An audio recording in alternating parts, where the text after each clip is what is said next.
ሰፊ ራዕይ ከመነጨው ሐሳብ በተጀመረውና የሀገራችን የአረንጓዴ ልማት አካል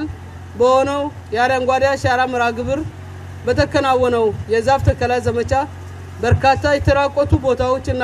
እጅግ በረሃማ የነበሩ ገላጣ መሬቶች በዛፍ በመሸፈናቸው ተዛብቶ የነበረው የተፈጥሮ አየር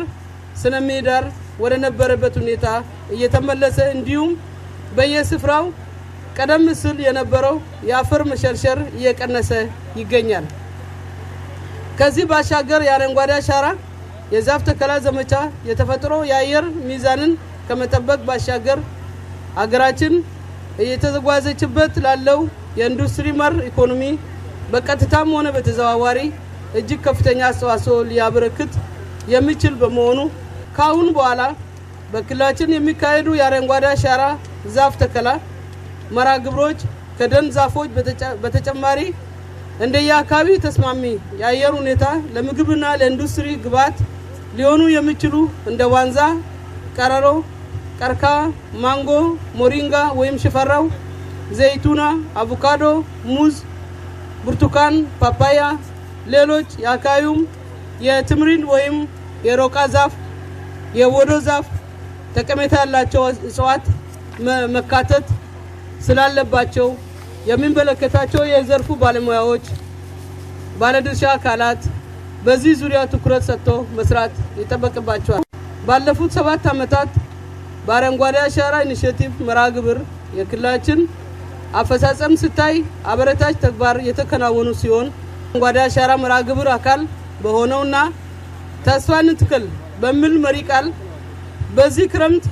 በተጀመረው ዘመቻ የደን ሽፋንን ለማሳደግ የአካባቢ ጥበቃን ለማጠናከር የአየር ንብረት ለውጥን ለመቋቋምና የምግብ ዋስትናን ለማረጋገጥ የሚያስችሉ ተግባራት የሚከናወኑ ሲሆን በአገር በቀል የሆኑ ዛፎችና ኢኮኖሚያዊ ጠቀሜታ ያላቸው 16 ሚሊዮን 180 ሺህ በችግኞችን በመትከል 9472 ሄክታር መሬት ለመሸፈን ታቅዷል። በሌላ በኩል በዛሬው ዕለት እየተካሄደ ባለው የአንድ ጀንበር ችግኝ ተከላ ዘመቻ የዚህ ክረምት አረንጓዴ አሻራ መርሃ ግብር አካል ሲሆን በዚህ ዘመቻ በክልላችን 330 ሄክታር ላይ 6.42 ሚሊዮን ችግኞችን ይተከላሉ። በዚህ የዘመቻ የተበላሹ መሬቶችን በማስተካከል የአፈር ለምነትን መጨመር እና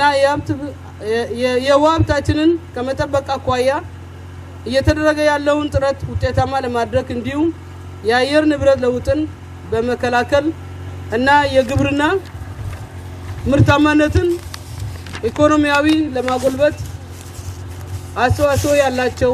የፍራፍሬ ዛፎች በስፋት የሚተከሉ ይሆናል። የፍቅርን የአንድነትን እና የሁለንተናዊ ብልጽግናን ተስፋ የምንተክልበትን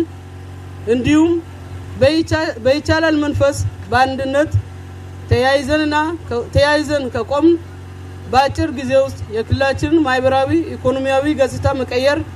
የምንችልበትን ተስፋ ጭምር የምንተክልበት በመሆኑ በክልሉ በሁሉም አካባቢዎች የሚገኙ መላው ህዝባችን